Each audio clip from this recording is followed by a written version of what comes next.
सुप्रभात बच्चों, आज मैं मधु खेड़ा आपके समक्ष समास के विषय में बताने जा रही हूँ। हमारा विषय है समास। संक्षिप्त करने की रचना विधि या छोटा करने का ढंग तो हम समास करते हैं। कैसे? परिभाषा इसकी है, दो या दो से अधिक शब्दों से मिलकर बने हुए सार्थक और संक्षिप्त शब्द को समास करते हैं। जब हम शब्दों को छोटा कर देते हैं, पर वो अर्थपूर्ण होने चाहिए, सार्थक होने चाहिए। ये नहीं कि हम किसी भी शब्द को छोटा कर सकते लिख सकते हैं, नहीं। छोटा करने के बाद वो सार्थक भी होने चाहिए, उसका अर्थ भी निकलना चाहिए, तभी वो समास कहलाते हैं। समास के दो पद है। दो पद, पहला पद पूर्व पद कहलाता है, दूसरा पद उत्तर पद कहलाता है। जैसे कि मैंने उदाहरण दिया है, देश का भक्त। अब का यहाँ पर क्या है? विभक्ति है।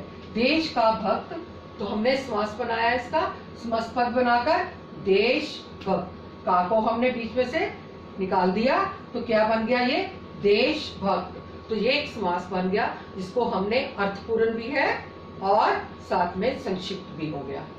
समास विग्रह। विग्रह का मतलब होता है अलग होना, अलग अलग करना। समस्त पद को, ये समस्त पद जो होते हैं, समस्त पद को अलग अलग करना को हम समास विग्रह कहते हैं। जैसे माता पिता, ये हमने बीच में योजक चिन्ह लगा रखा है, माता और पिता। परंतु यदि हम इसको समास विग्रह करें, माता और पिता, तो ये अलग अलग करने पर, और लगाने पर ये दोनों अलग अलग हो जाएंगे।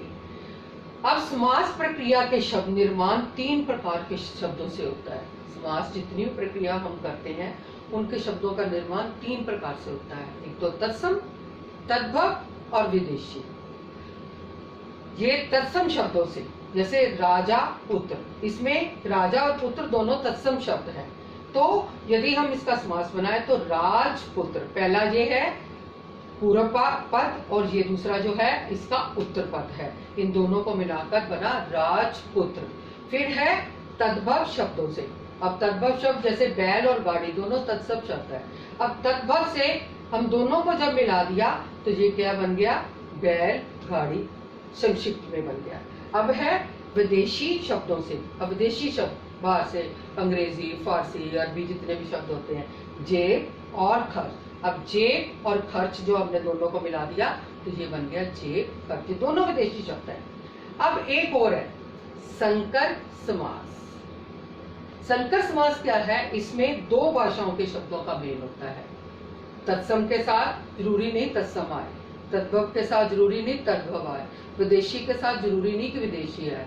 इसमें विदेशी के साथ तद्भव, विदेशी के साथ तत्सम, तत्सम के साथ तद्भव, ऐसे शब्द भी आ जाते हैं। जैसे हमने योजना कमीशन, तो योजना कमीशन क्या है? तत्सम विदेशी शब्द है। कैसे? पहला योजना तो तत्सम है और ये विदेशी है। इसी तरह डाकखाना, ये भी तद्भव और विदेशी शब्द है, तो इसको हम संकर समास कहते हैं।